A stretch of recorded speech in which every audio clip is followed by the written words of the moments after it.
চিড়িয়াখানার খাঁচায় লুকিয়ে আছে এক অদ্ভুত রহস্য।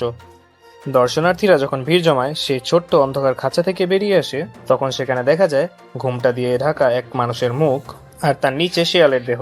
শিশু থেকে প্রাপ্তবয়স্ক সবার চোখেই থাকে কৌতূহল, এ কি সত্যি অর্ধেক মানুষ অর্ধেক শেয়াল, নাকি অন্য কোনো রহস্যময় প্রাণী?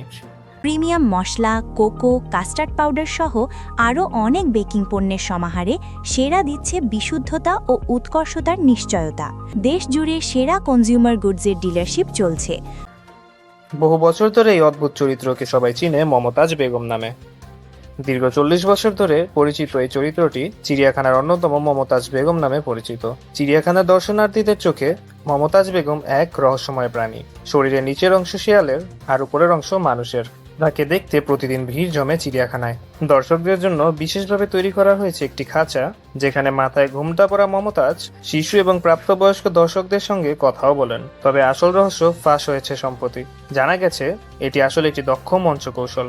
কাঠের বেডের উপর রাখা শেয়ালের দেহের মডেলটির সঙ্গে নিচে লুকানো কক্ষের মধ্যে শুয়ে থাকা তার মাথা মিলিয়ে তৈরি করা হয় এই বিভ্রম। দর্শকদের চোখে যেন কোনো পার্থক্য ধরা না পড়ে, সেই জন্য তার মাথার চারপাশে ঘোমটা দিয়ে ঢাকা থাকে। তবে সম্প্রতি এর সাথে বের হয়ে এসেছে আরেক ঘটনা। জানা গেছে মমতাজ বেগম নামে যাকে সবাই চেনে, তিনি আসলে মুরাদ আলী। পেশাগতভাবে তিনি একজন পারফর্মার।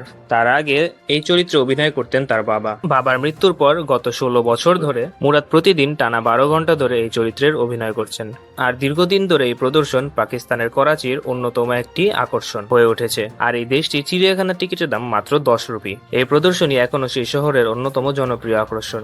এতদিন শহরে জেনে আসা শিয়াল মানুষ আসলে একজন নিবেদিত প্রাণ শিল্পীর অভিনয়। এটা কোনো অতিপ্রাকৃত রহস্য নয়। এই সত্য জানার পরও দর্শকদের বিস্ময় যেন আরো বেড়ে গিয়েছে।